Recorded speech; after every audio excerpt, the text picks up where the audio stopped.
Hello friends, मैं हूं अजीज। आप देख रहे हैं मूवी स्टॉक चैनल, जिस पर आज मैं फाइनली बात करने वाला हूं क्रेवन द हंटर फिल्म की, जिसने बहुत नहीं बल्कि काफी ज्यादा इंतजार करवाया। जो घड़ी फाइनली अब आ गई है, जिस फिल्म को देखने का मेरा मूड बिल्कुल भी नहीं था, लेकिन जिन लोगों ने मूवी देखी है उनमें से कुछ लोगों से बात कर ये पता चला था कि ये मूवी अगर आप भरे थिएटर में देखोगे, जो कि इंडिया में फिलहाल तो इस फिल्म की सिचुएशन के हिसाब से पॉसिबल था ही नहीं, तो वहीं अगर कुछ लोगों को साथ लेकर के जाओगे जो खास करके इस फिल्म का मजाक उड़ाएगा, तो आपको वो एक्सपीरियंस अच्छा लगेगा। तो फिर क्या था, उसी बात को सोचते हुए मैं इस फिल्म को जब थिएटर में जाकर के देख रहा था, जिस डिसीजन पर आज भी मैं कहूंगा कि भाई थिएटर वालों के साथ साथ ये सोनी वालों ने क्या सोचा था कि इस फिल्म को इतना ज्यादा डिले कर रिलीज किया जाए कि ये फिल्म बॉक्स ऑफिस पर उनके लिए अच्छी खासी कमाई कर देगी। जो कि अनफॉर्चुनेटली इस फिल्म में थिएटर में जाकर के जब ऑडियंस देखी तो वो उम्मीद पूरी तरीके से ही टूट गई थी। लेकिन खैर, अब जबकि फिल्म रिलीज हुई है, सीधा उसी मुद्दे पर रहे तो फिल्म की अगर आपने ट्रेलर को देखा है तो सबसे पहले कहानी की बात करते हैं कि कहानी क्रेवन के शुरुआती दिनों से शुरू होती है, जिसका चैड सा पिता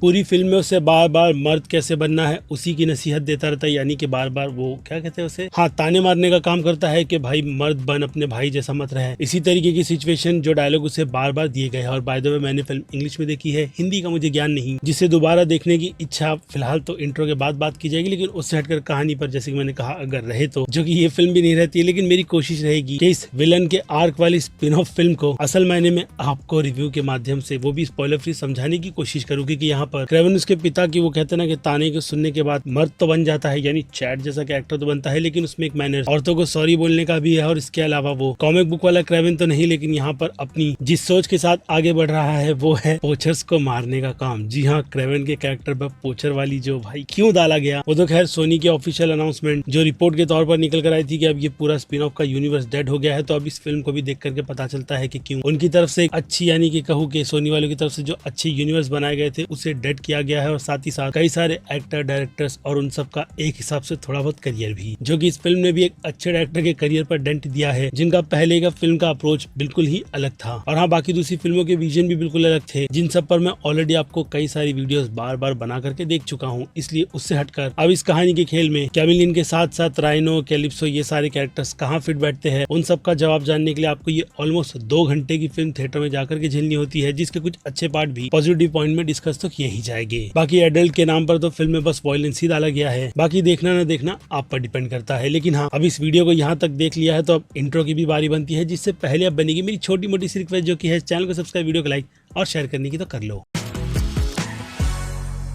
सो फ्रेंड्स, ऑलमोस्ट फिल्म बेकार है, ये बात मैं आपको इंट्रो के पहले हिंट के तौर पर बता चुका हूँ। इसलिए अब उस पर मोहर लगा करके ये कहूंगा कि ये एक बहुत बुरी फिल्म है, जिसे आप, जैसे कि मैंने कहा, अगर अच्छे खासे दोस्तों के साथ बैठ करके जाकर के देखोगे तो डेफिनेटली इंजॉय करोगे। जी हाँ, अगर उन्हें फिल्मों को देखने का सेंस है तो, क्योंकि उसे छोड़ इस फिल्म की सबसे पहले पॉजिटिविटी की बात करें तो फिल्म की शानदार सी कास्टिंग हर बार सोनी वालों की तरफ से तो निकल कर आती ही है, जिनके पास पता नहीं एक्टर के ऐसे कौन से फोटोज या फिर कुछ चीजें होगी जिस चक्कर में वो उनकी बेकार सी बेकार फिल्मों को करने के लिए हामी भर देते हैं। और इस फिल्म में भी आपको टैलेंट का नमूना देखने के लिए मिलता है, जिनसे फिल्म में बेकार से बेकार एक्टिंग करवाई गई है। खास करके रिसेंटली जिस फिल्म में कैलिप्सो के कैरेक्टर का रोल प्ले कर रही है अरियाना बोस, ऐसे ही कुछ नाम है भाई, अगर आप इस फिल्म में देखने के बाद वेस्ट साइड स्टोरी जैसी फिल्म में देखोगे तो बिलीव ही नहीं कर पाओगे कि यहाँ पर सोनी वालों ने उनके करियर में कितना बड़ा घाव लगाया है। लेकिन ऐसी चीजें बाकी दूसरे कैरेक्टर्स को भी लेकर के नजर आ जाती है, जिनमें अगर राइनो के कैरेक्टर की बात करूँ तो हाँ, वो एक्टर इस मरती सी फिल्म में अपनी एक्टिंग का एफर्ट दिखा करके, यानी कुछ चीजें कर ये बताता है कि भाई फिल्म को मैं बचा रहा हूँ। लेकिन अनफॉर्चुनेट ये फिल्म बुरी चीजों की वजह से बच नहीं पाती। लेकिन जहां हम शानदार कास्टिंग की बात कर रहे थे, तो वहां फिल्म में असली क्रेवन पर बात की जाए तो वो कोई और नहीं बल्कि रसल क्रो है, जिनके वो बेकार से डायलॉग को छोड़ करके बाकी सारी ही चीजें पूरे कॉमिक बुक के क्रेवन से मैच करती है। क्योंकि उसे छोड़ अगर एरन टेलर जॉनसन के कैरेक्टर की क्रेवन की बात की जाए तो भाई वो क्रेवन के कैरेक्टर में हमें कन्विंस करने में कामयाब होते हैं, लेकिन क्रेवन यार पोचर्स यानी कि क्रिमिनल को मार रहा है, वो चीज आपको डेफिनेटली हजम नहीं होगी। यानी सोनी वालों ने इस फिल्म की पूरी तरीके से बैंड बजाते हुए क्रेवन के आइकॉनिक कैरेक्टर को भाई पूरी तरीके से ही मार दिया, जो कि अब ये फिल्म भी करती है। लेकिन फ्यूचर में हिंट भाई वो कौन देता है वो तो बिल्कुल भी समझ नहीं आया, जिसका डेफिनेटली पार्ट 2 तो बिल्कुल भी नहीं बनेगा। लेकिन फिर भी इस फिल्म में एक भी पोस्ट क्रेडिट सीन नहीं है, लेकिन आने वाले सीक्वल का हिंट है। जिसके बाद बात कर ले फिल्म के सिर्फ और सिर्फ एकमात्र अच्छे स्क्रीन पर दिखने वाले रीजन की, तो वो है खूंखार इस फिल्म के एक्शन, जो कि थोड़े बहुत ही है, लेकिन फिर भी स्क्रीन पर उन्हें देख करके सेटिस्फेक्शन तो मिलता ही है कि मेकर्स ने इस फिल्म में एक्शन के डोज को लेकर के बहुत ही अच्छा अच्छा खासा अप्रोच डाला था और हाँ फिल्म की कहानी में भी। लेकिन जो बात मैंने आपको बताई कि सोनी वाले इस यूनिवर्स को डेड करना चाहते थे, उसके लिए उनका ये डिसीजन इस फिल्म के एंड को बहुत बुरी तरीके से खराब करता है। जो चीज रिसेंटली इस फिल्म के डिले होने की वजह से भी निकल कर आई थी कि फिल्म के एंड के पोर्शन को राइनो वर्सेस क्रेवन वाली फाइट दिखा करके डिसअपॉइंटमेंट ही देनी थी, तो वहां पर सीजी का काफी बेकार सा नमूना आपको राइनो के कैरेक्टर में देखने के लिए मिल जाएगा। यानी राइनो के कैरेक्टर के डिजाइन को लेकर के अब भी प्रॉब्लम ही है, जिसे सोनी वाले इस फिल्म के माध्यम से और थोड़े पैसे डाल करके फिक्स तो नहीं बल्कि बर्बादी करना चाहते हैं। और हाँ, इस पूरी की पूरी फिल्म को भी जो कि अपने इस पॉजिटिव पॉइंट से हट करके पूरी तरीके से बाकी सारे ही शेड्स में सिर्फ और सिर्फ नेगेटिविटी ही भरती है, जिसके डायलॉग्स के बाद आती है एडिटिंग। भाई इतनी बेकार है कि सीरियस मोमेंट के बाद अचानक से ही अगले फिल्म में आपको कोई बंदा बस कॉमेडी करते हुए नजर आ जाता है। जी हाँ, ये फिल्म एक हिसाब से सोनी वालों ने बर्बाद करने के लिए ही बनाई है, जिसका लेसन ये फाइनल था। इसलिए पहले जो मेरी सलाह थी लोगों को दोस्तों के साथ जाकर के इस फिल्म को देखने की, ताकि वो इस फिल्म को अच्छे से थिएटर में रोज करे, तो वहीं दूसरी सलाह इस फिल्म से दूर रहने की भी रहेगी, जिन्हें अगर बस इस फिल्म के वही थोड़े बहुत अच्छे से एक्शन देखने हैं तो घर पर वो बैठ करके इस फिल्म को देख सकते हैं, वरना स्किप का ऑप्शन जैसे सोनी वालों ने इस यूनिवर्स को डेड कर दिया है आप भी कर सकते हो। लेकिन हम जैसे डाई हार्ड फैंस जो खास करके एमसीयू के यूनिवर्स से जुड़े हुए हैं, वो कहते हैं ना कि छोटी से छोटी चीजें भी देख लेते हैं, तो यहाँ पर भी उस सिचुएशन में आप इसे झेलोगे ही, ऑब्वियसली मेरी तरह, क्योंकि जब इस फिल्म को लेकर के बात पहले से ही पता हो कि फिल्म कितनी ज्यादा बुरी है, और तब भी आप बस अपने काम के चलते इस फिल्म को जाकर के झेलते हो, ताकि दूसरे लोग जिन्होंने इस फिल्म को देखने की थोड़ी बहुत उम्मीद जगा रखी है भाई वो पूरी तरीके से उसे मार ले। खैर, लेकिन अब इससे ज्यादा बुरा बोलने के लिए कुछ है नहीं, क्योंकि बाकी बात की जाए फिल्म की प्रोडक्शन क्वालिटी की, तो भाई दिखता है कि डायरेक्टर ने मेहनत की थी, लेकिन अनफॉर्चुनेट सोनी वालों को तो वर्ल्ड बिगाड़ना ही था, जिसकी अब थोड़ी बहुत डिटेलिंग अगर इसकी रेटिंग के टाइम पर आ जाए तो एक्शन के लिए मैं इस फिल्म को 5 में से 3 स्टार की रेटिंग दूंगा, क्योंकि मैंने फिल्म के एक्शन को एंजॉय किया है, और कहीं ना कहीं एरन टेलर जॉनसन के कैरेक्टर को भी, जिन्हें मैंने पूरी तरीके से ये बात दिमाग में से बाहर निकाल दी थी कि वो फिल्म में क्रेवन के कैरेक्टर का रोल प्ले कर रहे हैं। क्योंकि जैसे कि मैंने कहा, मेरी नजर में तो रसल क्रो का ही कैरेक्टर क्रेवन लग रहा था। दूसरी तरफ एरन टेलर जॉनसन को आप मान सकते हो कि वो ऑब्वियसली सुपर सीरम सोल्जर लेकर के कैप्टन अमेरिका का वर्जन ही बना है, लेकिन बहुत ज्यादा वाइल्ड, जो कि अगेन कॉमिक बुक की बिल्कुल अलग ही ओरिजिन दिखाता है, या फिर कहूँ क्रेवन को डिसरिस्पेक्ट करता है। जिसके बाद कॉमेडी पर आ जाए तो भाई पूरी फिल्म देख करके भाई अंदर से वो हंसी वाला पात्र निकल कर आ रहा था। जिस हिसाब से ये फिल्म कॉमेडी के लिए तो मेरी नजर में 5 में से 2 स्टार डिजर्व करती है, हालांकि भाई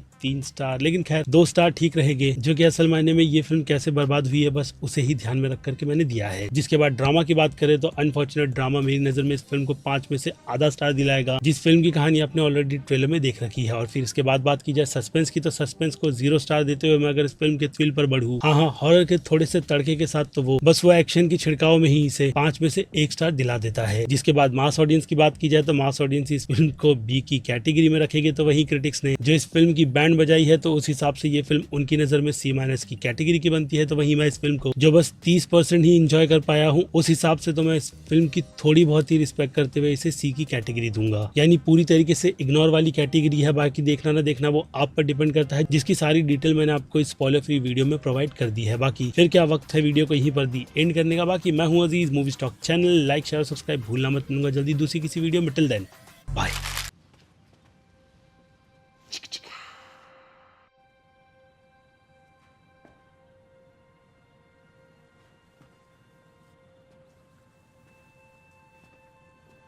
You're still here. It's over.